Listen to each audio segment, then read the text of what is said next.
Good morning, good morning. So, trivia ulit tayo. Doon naman tayo sa mga fastest or mga pinakamabilis. So, ngayon yung pinakamabilis na car is a Swedish brand. Normally sa mga luxury cars yun. But this one, yung pinakamabilis, yung model niya is yung Koenigsegg Jesko Absolute. Yan yung pinakamabilis ngayon sa buong mundo. And then, the fastest animal naman or mammal is still the same. Hindi magbabago, yung cheetah pa rin, pinakamabilis na animal.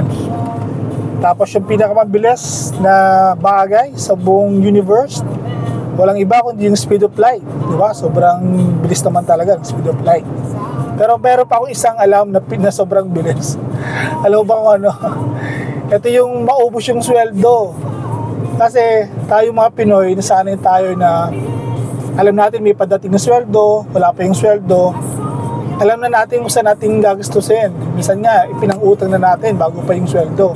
So like for example, kahapon, 15th of the month. So for sure, dumaan yung weekend, nakagastos na. Alam na kung saan dinala. So dumating yung sweldo ng Monday, ubos na kasi pinambayad utang na lang. Which is the right thing to do pala is, before ka gumastos, mag-save a little ka muna. And then yung matitira, yun yung gastusin mo.